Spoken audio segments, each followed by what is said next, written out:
주옵소서. 예수님의 이름으로 기도드립니다. 아멘.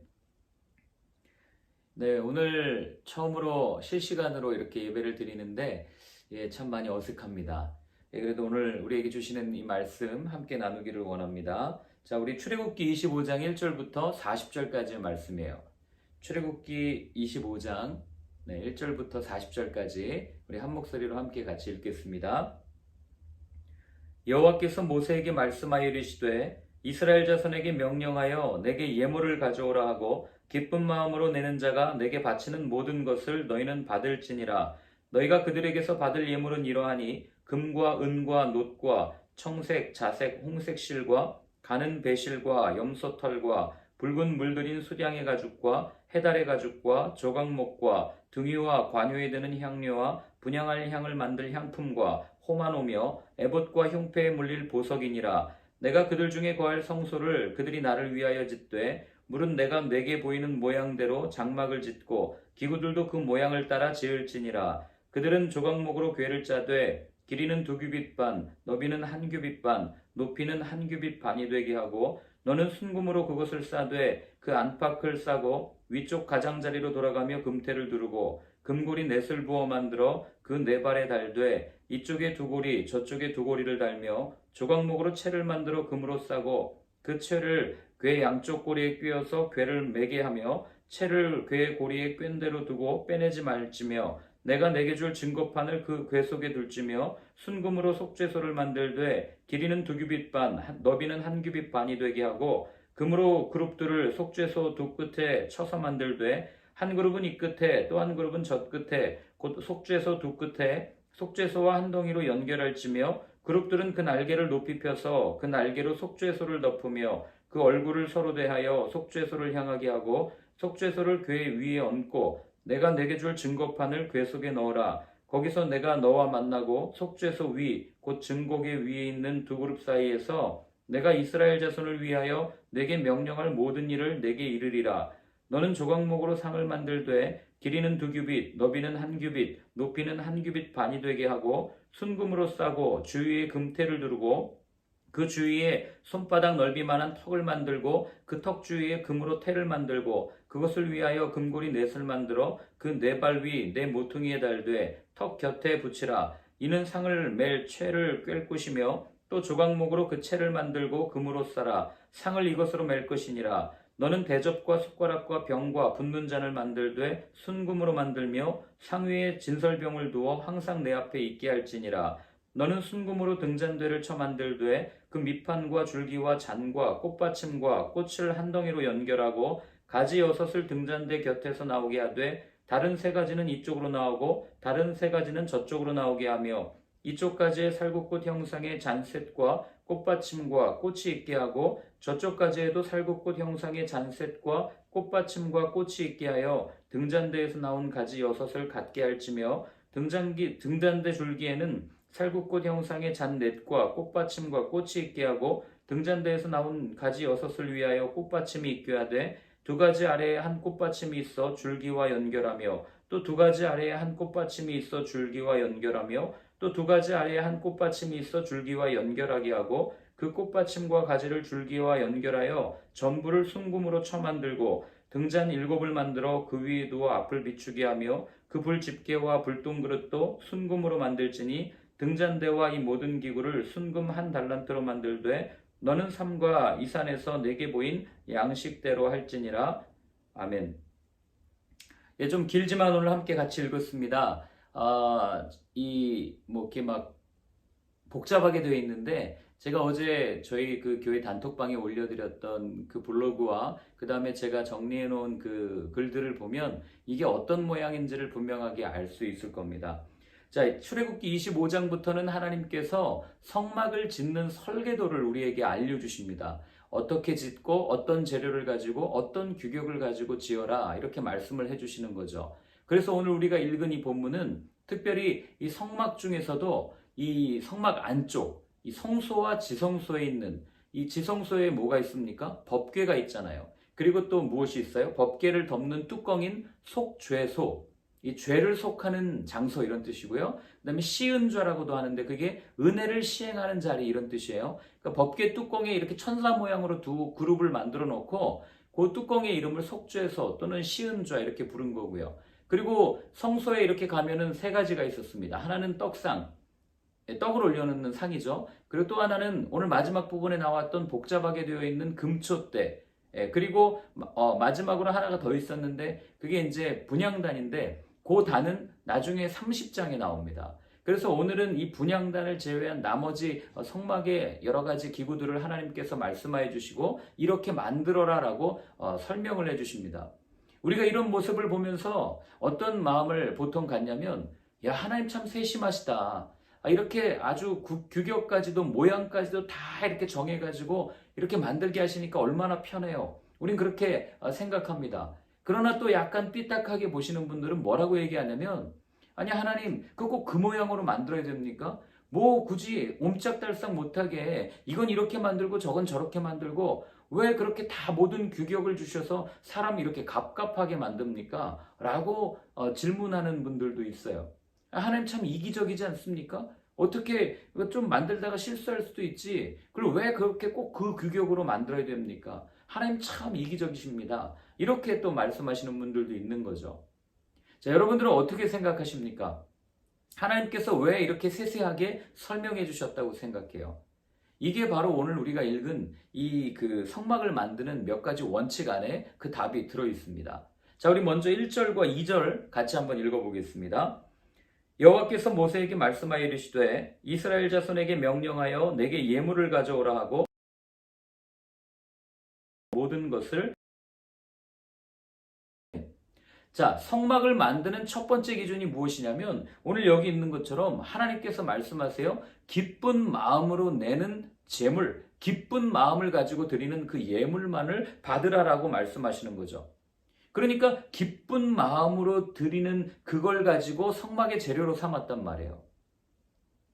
하나님의 성전이 지어지는데 가장 필요한 재료는 뭐 오늘 여기 나와 있는 것처럼 금이고 은이고 노시고 이런 게 아니라 정말 기쁜 마음을 가지고 하나님 앞에 내어드리는가 하는 그 마음을 하나님께서는 귀하게 보셨다는 거죠. 하나님께 뭐 금이 더 필요하겠습니까? 은이 더 필요하겠습니까? 아니면 뭐 노시 더 필요하겠어요? 하나님 마음만 먹으면 온 세상을 다 만드신 분이 하나님이신데 뭐 이까짓 거 다 그냥 해가지고 뚝딱하고 만들어내실 수 있는 분이 하나님 아니시겠어요? 말씀으로 세상을 지으셨는데 그러니 하나님께서 오늘 이들에게 주목하시는 건 무엇이냐면 성막, 하나님이 거하시는 성막을 지어야 되겠는데 제일 첫 번째 조건은 기쁜 마음을 가지고 내라 이 말씀을 하고 있는 거예요. 여러분 그럼 이 말씀을 이제 신약 시대의 배경을 가지고 우리가 한번 생각을 해서 해석을 해보면 이런 거죠. 바울이 분명하게 얘기합니다. 너희는 너희가 하나님의 성전인 것과 너희 안에 하나님의 성령이 거하는 것을 알지 못하느냐 이렇게 말씀해 주시거든요. 그러니까 우리가 성전이란 말이죠. 그러면 여기서 우리가 짚고 넘어가야 될 문제, 우리가 성전으로 이 세상을 살아갑니다. 하나님과 함께 동행하며 하나님이 머무시는 공간, 하나님이 내 안에 내주하심으로 함께 살아간단 말이죠. 그러면 우리는 어떤 성전을 지어야 됩니까? 우리는 어떤 모양의 성전을 하나님 앞에 내어드려야 하나님이 좋아하시겠냔 말이에요. 그 답이 여기 있는 거죠. 하나님께서 원하시는 것은 우리가 어떤 내미는 헌금이나 재물이 아니라 그보다도 더 먼저 무엇을 원하시는가? 우리가 정말 기쁜 마음으로 하나님 앞에 하나님과 동행하며 하나님께 우리의 모든 것들을 내어드리는 삶, 그거를 하나님께서는 더 기뻐하신다는 것이 여기 나오는 거죠. 여러분 하나님은요 우리가 뭘 소유했느냐에 별로 관심이 없으세요. 우리가 어떤 예물을 드리느냐에 관심이 없어요. 하나님의 관심은 딱 한 가지, 바로 나 자신인 거죠. 우리 자신인 거예요. 우리에게 관심이 있으신 거지 우리가 가지고 있는 배경들에 별로 관심이 없으시다는 겁니다. 여러분 내가 속해 있는 공동체가 좋은 공동체인가 나쁜 공동체인가 판가름할 수 있는 기준이 뭔지 아세요?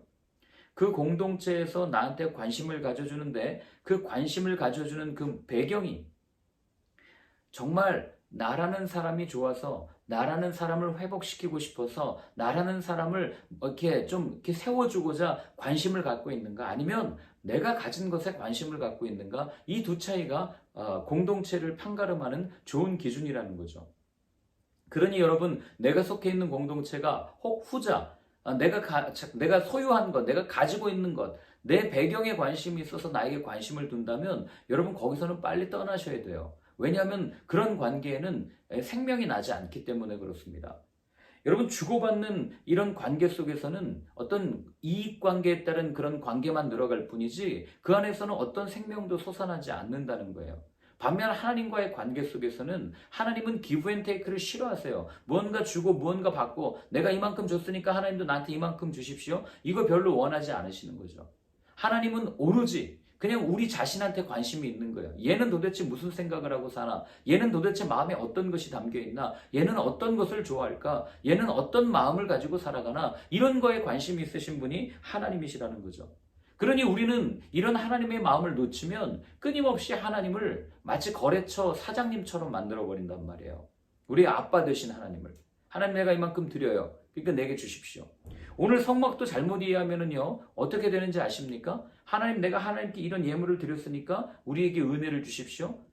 하나님 내가 이렇게 했으니까 하나님 우리를 지켜주십시오. 이렇게 해석하고 이렇게 행동하는 오류에 빠질 수 있다는 거죠. 여러분 제가 가끔 늘 말씀드리지만 하나님이 내게 아무것도 주지 않는다고 하면 여러분 하나님 사랑하지 않을 겁니까? 하나님 안 섬길 거예요? 그게 아니잖아요. 하나님이 내게 뭘 주시든 말든 그거에 상관없이 나는 내 마음을 하나님께 내어드립니다라는 고백으로 살아가는 삶, 이게 성막이 우리에게 알려주는 첫 번째 성막을 짓는 원칙입니다. 자, 두 번째 원칙은 무엇이냐면, 자, 9절과 40절을 한번 같이 읽어볼게요. 물은 내가 내게 보이는 모양대로 장막을 짓고 기구들도 그 모양을 따라 지을지니라. 40절입니다. 너는 삼가 이 산에서 내게 보인 양식대로 할지니라. 아멘. 자, 두 번째 원칙. 자, 첫 번째 원칙은 뭐였죠? 기쁜 마음으로 드린다고 그랬죠. 그래서 먼저 우리가 살펴야 될 것은 뭐냐면 내 삶에 진정 기쁨이 있는가예요. 하나님을 예배하는데 기쁨이 있는가? 여러분, 내 삶에 기쁨이 없다면 아침 예배 나오는 것도 기쁨이 아니라 의무감으로 나온다면 여러분 멈출 수 있어야 됩니다. 내가 아침 예배 가지 않으면 저희 같은 경우는 몇 명 안 모이기 때문에 내가 안 가면은 목사님 혼자 힘드시겠지? 괜찮아요. 여러분 그게 중요한 게 아닙니다. 여러분들이 회복되고 여러분들이 하나님 안에서 온전해지는 게 먼저지 뭐 제 만족을 위해서 예배드리고 이거 먼저 아니라는 거죠. 그렇기 때문에 우리가 만약에 드리는 예배가 의무감으로 드리는 예배라면 여러분 그것은 우리의 종교성을 키우는 방법일 뿐이고, 그리고 우리가 직분을 가졌기 때문에 섬기는 봉사는 우리의 어떤 이기적인 이 종교심의 발현일 뿐 그게 진정한 하나님 앞에 섬김이 될 수 없다는 거죠. 그래서 먼저 내 마음에 기쁨이 있는가 이걸 살피고, 그리고 오늘 두 번째 원칙은 뭐냐면 하나님께서 말씀하신 대로 하나님께서 정해주신 대로 이 성막을 지어 나가야 한다는 거예요. 거기도 보면 내게 보인 양식대로 해라, 그리고 내가 보인 그 모양대로 지어라, 하나님께서는 분명하게 말씀하시는 거죠. 그럼 우리 그렇게 질문할 수 있어요. 하나님, 촛대는 말이에요, 이렇게 쳐서 만드는 것보다 그냥 조금 더 세련되게 만들면 안 될까요? 조금 더 심플하게 만들면 안 될까요? 뭐 우리는 그렇게 이야기할 수 있어요. 하나님, 이거는 조금 더 이렇게 만들면 안 될까요? 그러나 하나님은 그걸 완전히 배제한 거예요. 이런 인간적인 생각을 배제하고 하나님께서 원하시는 대로, 하나님께서 정해놓으신 대로만 만들어라. 왜 이런 요구를 하셨을까요? 여러분, 그것은 성막이 상징하는 것이 무엇인지를 알면 답이 나옵니다. 성막이 어떤 곳이에요? 하나님과 사람이 만나는 곳이죠. 죄로 인해서 하나님께 다가갈 수 없는 인간에게 하나님께서 만나주시겠다고 약속하시고 하나님께서 내가 너희들과 함께 할 거야 라고 하는 어떤 통로가 되는 공간이 성막이란 말이에요. 성전이란 얘기죠. 그러니까 그 얘기는 뭡니까? 하나님과 함께 할 수 없는 인간이 하나님과 함께 하는 것, 그걸 우리 용어로 얘기하면 그게 구원받은 자의 삶 아니에요. 도저히 하나님과 함께 할 수 없었지만 막힌 이 담이 너무 커가지고 어쩔 수 없었지만 그 담이 허물어진 상태, 그게 바로 구원받은 자의 삶 아니겠어요? 그러니 이 성막, 하나님께서 이대로 해라, 이렇게 정해놓은 대로만 해라 라고 하는 이 말씀을 통해서 우리가 알 수 있는 한 가지 사실은 무엇이냐면, 구원은 우리의 생각과 우리의 의지를 통해서 하나님의 방법대로, 하나님의 말씀 안에서 하나님께서 정해놓으신 그 방법대로 이루어지는 것이 구원이다. 구원에는 인간의 생각이나 인간의 사고나 어떤 것도 가미될 수 없는 게 바로 구원이다. 그렇게 말하는 거죠. 일방적인 하나님의 선물이에요. 그래서 우리는 구원을 은혜라고 부르는 거죠. 그래서 바울은 이렇게 얘기합니다. 에베소서 2장 8절과 9절입니다. 에베소서 2장 8절 9절 같이 읽습니다. 너희는 그 은혜에 의하여 믿음으로 말미암아 구원을 받았으니 이것은 너희에게서 난 것이 아니요 하나님의 선물이라.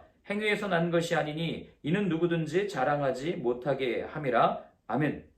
하나님께서 일방적으로 주신 선물이라는 거예요. 은혜라는 겁니다. 구원이. 그러니 그 구원에는 사람의 어떤 방법도 가미돼서는 안 되는 거예요. 그러니 성막을 지을 때 사람들의 생각이나 이건 조금 더 이렇게 만들면 안 될까요? 하는 모든 인간적인 방법들이 다 배제된 거죠. 이런 모습을 보면서 사람들이 질문해요. 하나님 너무 독단적인 거 아닙니까? 여러분 이게 독단적이라고 생각하십니까? 아니에요. 이거는 독단이 아니라 하나님의 배려입니다. 스스로 음식을 차릴 수 없어가지고 배고파 쫄쫄 굶고 있는 사람들에게 하나님이 식탁을 다 차려놓고 그냥 밥 먹으라고 초청하시는 게 바로 구원 사건이기 때문에 그래요. 그래서 여러분 우리가 성막을 묵상하면 묵상할수록 한 분이 떠오릅니다. 어떤 분입니까? 예수님이시죠. 구원에 관해서 이미 십자가에서 우리의 모든 죄값을 다 치러주시고 그리고 어떻게 하셨어요? 그냥 우리는 그분 앞에 가기만 하면 돼요. 그분을 믿기만 하면 됩니다. 그 십자가를 바라보고 십자가를 내 마음에 새기기만 하면 돼요. 그러면 우리에게 구원이 임한다라고 예수님께서 분명히 말씀해 주셨어요. 그러니 예수님께서는 구원의 식탁을 이미 다 차려놓으셨단 말이에요. 그냥 우리 거기 초청받으면 그냥 거기 응하면 되지 거기에 내가 무엇을 하고 어떤 걸 가지고 가고 이럴 필요가 전혀 없다는 거예요. 그래서 예수님이 계시록에서 뭐라고 말씀하시냐면 이렇게 말씀하십니다. 볼지어다 내가 문 밖에 서서 두드리노니 누구든지 내 음성을 듣고 문을 열면 내가 그에게로 들어가 그와 더불어 먹고 그는 나와 더불어 먹으리라. 아멘. 아무것도 없어요. 내가 예수님 찾았습니까? 아니에요. 그분이 먼저 와서 우리의 마음의 문을 두드리셨다고요. 그리고 우리의 마음의 문을 열어젖히시고 그분이 들어오셔서 그분과 함께 거하며 영원히 먹는 그런 구원의 삶을 우리에게 허락해 주신 바로 그분이 예수님인 거죠. 그러니 성막을 묵상하면 묵상할수록 어떤 기구, 어떤 모양 다 예수님의 구원 사역이 그 안에 다 담겨져 있는 것 아니겠어요? 이런 이야기를 하면 사람들은 또 여전히 말합니다. 왜 예수여야만 합니까? 이런 고백을 하죠. 이게 하나님이 너무 독단적인 방법 아닙니까? 그러나 아까 앞에서도 말씀드렸듯이 여러분 이건 하나님의 독단이 아니라 하나님의 배려라는 거예요. 스스로 구원할 수 없는 이들을 향한 그 능력이 없는 이들에게 베푸신 하나님의 능력, 하나님의 은혜, 하나님께서 그 복잡하고 어려운 모든 구원의 것들을 너무나도 간단하게 만드셔서 노뱀을 쳐다봐라. 그러면 낫는다. 십자가를 봐라. 그러면 회복된다. 이걸 말씀해 주시는 게 성막 사건이고 이걸 말씀해 주시는 게 구원 사건이란 말이에요.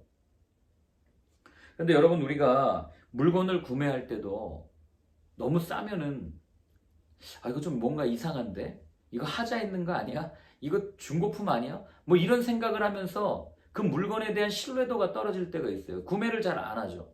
적당한 가격이 주어지고 적당한 대가를 지불하고 구매하는 게 마음 편하고 왠지 새 물건 같고 그렇게 받잖아요. 그러니까 물건이 너무 싸면 내가 진짜라고 하고 팔고 있음에도 불구하고 사람들이 잘 믿지 않는 거죠. 여러분 저는 이런 모습이 구원을 대하는 우리의 모습과 너무 똑같다고 생각되는 거예요. 하나님께서 아무런 값도 받지 않고 자기의 생명을 내어주시면서 우리에게 구원을 선물로 주셨단 말이에요. 그냥 믿으면 된다고 말씀해 주셨어요. 그런데 사람들은 그걸 믿지 못하는 거죠. 아니 구원받으려면 그래도 이런 노력은 해야지. 구원받으려면 우리가 고행은 좀 해야 되지 않겠어? 구원받으려면 죄값은 좀 치러야 되지 않겠어? 라고 하면서 끊임없이 하나님께서는 다 지불됐다. 이미 다 끝났다라고 말씀해 주심에도 불구하고 여전히 무언가를 지불하려고 하는 뭔가 더 어려운 방법이 있는 것 같이 말하는 여러분 그런 구원의 방법을 우리는 찾아 헤매고 다니지 않냐고요.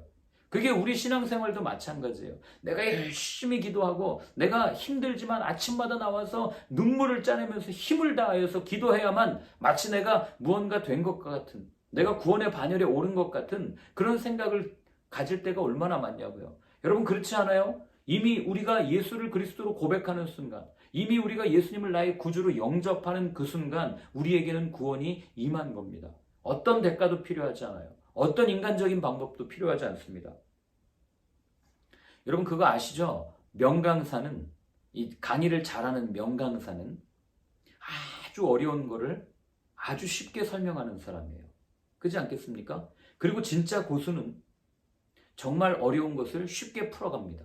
이게 진짜 고수고, 이게 진짜 명강사죠. 마찬가지예요. 하나님은 우리에게 그 복잡한 문제, 풀기 어려운 문제, 모든 인류가 묶여있는 사망의 문제, 이 죄의 문제, 구원의 문제를 너무나도 쉽게 우리에게 풀어주셨단 말이에요. 그냥 믿기만 하면 된다. 저는 이렇게 세상을 살아가는 이런 단순한 이치도 우리가 깨닫고 아는데, 구원에 관한 이런 단순한, 하나님께서 아주 명쾌하게 설명해 주신 이 구원에 관한 진리를 저와 여러분들이 온전히 신뢰하고 믿게 되는 삶이 되었으면 좋겠습니다. 여러분, 좋은 믿음은 단순해요. 복잡하지 않아요. 오늘 읽은 이 본문도 사실은 성막에 대해서 굉장히 복잡하고 내용이 많아서 아주 어려운 내용 같지만, 이걸 줄이면 딱 한 가지예요. 구원의 방법, 구원을 주시는 것은 오직 하나님의 방법을 통해서만 주어지는 은혜다. 이게 오늘 읽은 내용의 전부라는 겁니다. 그러니 여러분, 더 이상 속지 마세요. 자꾸 옆에서 이걸 해야지 구원받아, 이렇게 노력해야지 구원받아, 너 열심히 해야지만 구원받아, 이런 말에서부터 벗어나시길 바랍니다. 내가 구원한다는 건, 내가 내 노력을 가지고 구원한다는 건 구원이 아니에요. 그건 자원이죠. 내가 어떻게 내 죄 문제를 스스로가 해결할 수 있겠어요? 그래서 여러분, 오늘 성막을 읽으면서 구원의 모든 행위는 나에게서 시작되는 것이 아니라 하나님께서 주시는 그 은혜로 시작된다. 이것을 꼭 기억하는 하루가 되었으면 좋겠습니다. 자, 우리 오늘 한번 같이 기도할 때는요, 이렇게 한번 기도했으면 좋겠습니다. 하나님의 말씀을 진심으로 믿을 수 있는 삶이 되기를, 또한 하나님의 배려를 독선으로 생각하는 이런 어리석음을 내려놓게 하여 주옵소서. 우리 그렇게 한번 같이 기도하겠습니다. 하나님 아버지, 오늘도 우리에게 말씀을 들려주셨습니다. 구원은 내 어떤 행동이나 행위에서 나는 것이 아니라, 내 생각에서 나는 것이 아니라 하나님께서 주시는 은혜 안에서, 하나님께서 주시는 일방적인 선물임을 함께 나누었습니다. 하나님, 세상 사람들은 이것을 보고 독단이라고 말하지만, 그러나 이것은 독단이 아니요, 스스로 무언가를 해결할 수 없는 우리를 위하여 모든 식탁을 차려주신 하나님의 배려라는 것을 저희들이 감사함으로 누릴 수 있도록 도와주시고, 오늘도 여전히 그 독단이라고 말하며 하나님을 멀리하는 저들 가운데 이 하나님께서 차려놓으신 맛있는 식탁을 그들에게 소개하고, 또 그들을 함께 초청하여서 이 말씀의 식탁을 나누며 나아가는 저희의 삶이 될 수 있도록 주님 인도하여 주옵소서. 이제는 우리 주 예수 그리스도의 크신 은혜와 하나님 아버지의 사랑과 성령의 인도하심이, 하나님께서 우리에게 베풀어 주신 놀라운 은혜, 구원을 노래하며 또 그것을 감사함으로 받으며 그것을 널리 전하겠다고 다짐하는 모든 분들 머리 위에 이제로부터 영원까지 늘 함께하여 주옵시기를 간절히 축원하옵나이다. 아멘.